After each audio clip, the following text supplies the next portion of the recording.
Hello, this is Tom, and this is Tom's Radio Room Show, and we're back outside. We've got the wire antenna that was sent to me by one of my subscribers. It's the red wire you see there.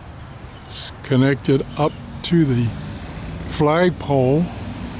Total length of that wire is 30 feet. And down here, if I can show you, it has a toroid core on it for reducing unwanted signals, and at the very end is an alligator clip to clip it to your shortwave radio antenna. So we're going to compare that to the other antenna that I showed you before that came with that radio that I just showed you. There it is right there. It's about, maybe 10 to 15 feet long. So we're going to set up on a tripod.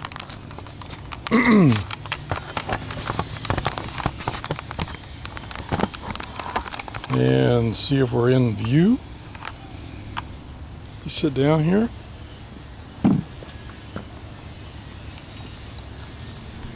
Let's see, it's almost 9 o'clock in the morning here in Florida. Let me see if I can flip the viewfinder so I can see me. Oh, guess what? No, there it is. Okay, so we're not right there. Let me change the... Where is the... Oh, there it is. There's the radio right there. Okay. So, gee, the radio's upside down today. I'm going to turn it over. Okay, we're going to turn this on. Excuse me. We're on shortwave band 4, which has 10 megahertz WWV. We're going to turn it on. And first we'll try the telescopic antenna.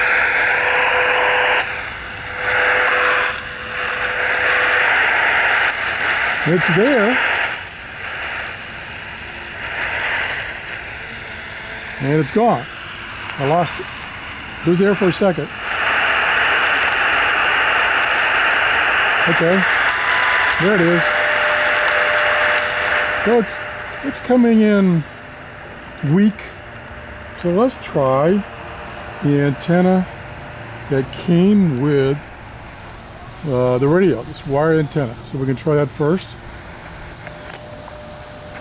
Turn the volume back up. And WWV is loud and clear. Okay, now we're going to try the antenna that my subscriber sent me. And one suggestion I made is I asked if there was some way he could attach a piece of cord, something non-conductive on the end down by your radio so that you can attach it to something so there's no stress on the antenna itself. I've just wrapped it around this post next to me. I don't know if that's good or bad. And we're going to shorten this antenna so that I can, let's turn the volume up. Still receiving WWV pretty good. So we're going to now clip this on. I don't even know if I'm in the viewfinder.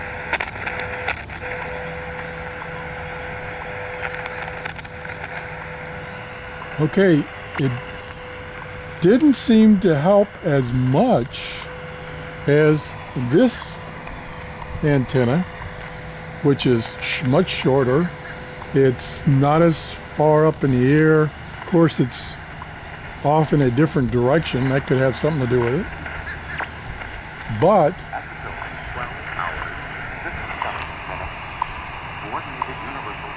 okay, there it is. Gonna unclip it, clip it back on.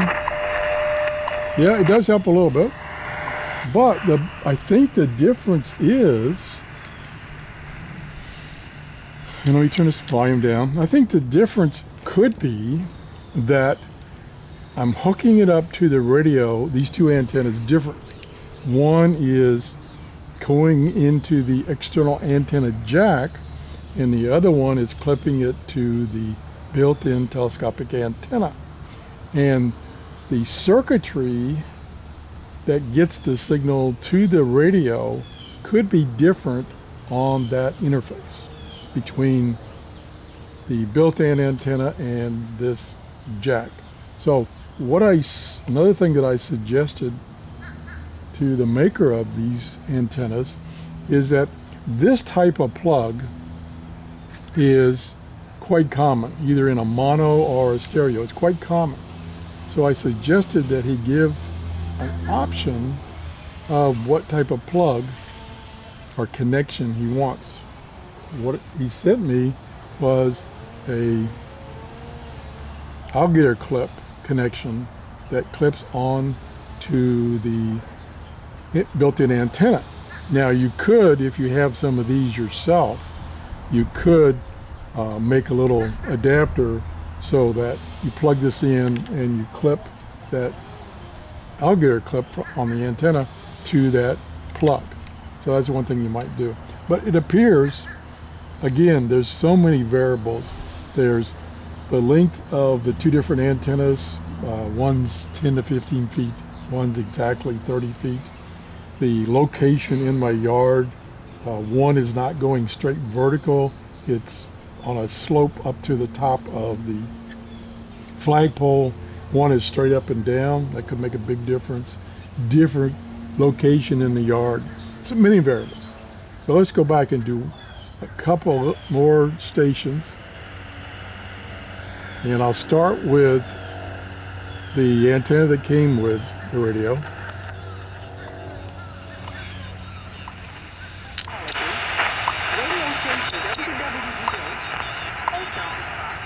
Boy, that is coming in strong. That is, I'm pretty sure, that's the female voice coming from Hawaii, I think. And those clicks are really loud. Now let's quickly switch to the other antenna.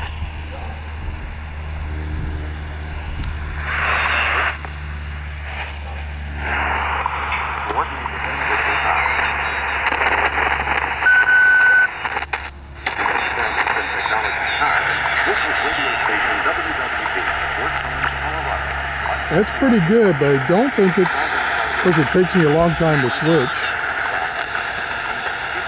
Theoretically, turn this down. Theoretically, when I plug this external antenna in, it should disconnect the shortwave antenna. So I should be able to switch between the two just by plugging this in and taking it out. So let's see what happens.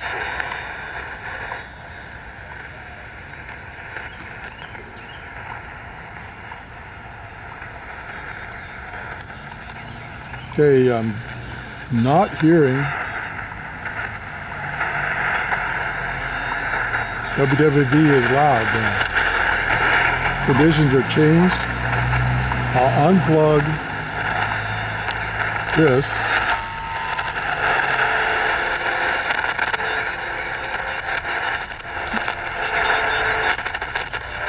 Now you can tell that I'm getting some noise, static noise, when I'm plugging and unplugging that external antenna to the telescopic antenna, which means it's, even though I've got this one plugged in, this antenna is still being utilized maybe? I'm not sure. Let me unplug this one. No change. Plug it back in, no change. Unplug that, no change. So it looks like right this second, they're doing about the same as far as reception. If I take them both off, and I touched that antenna with my finger, that improves things.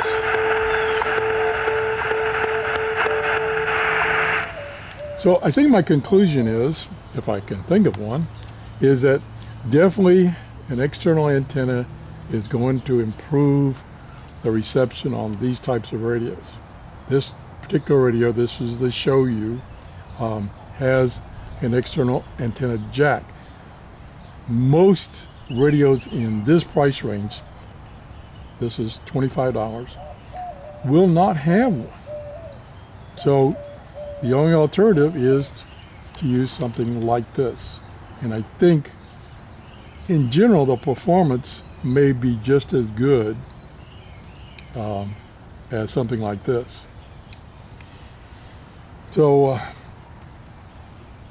again, we got a lot of variables. It's really hard to make a firm decision. The only firm conclusion I can reach is these radios are best on shortwave with an external antenna of some kind. That's it. Thanks for watching. Bye-bye.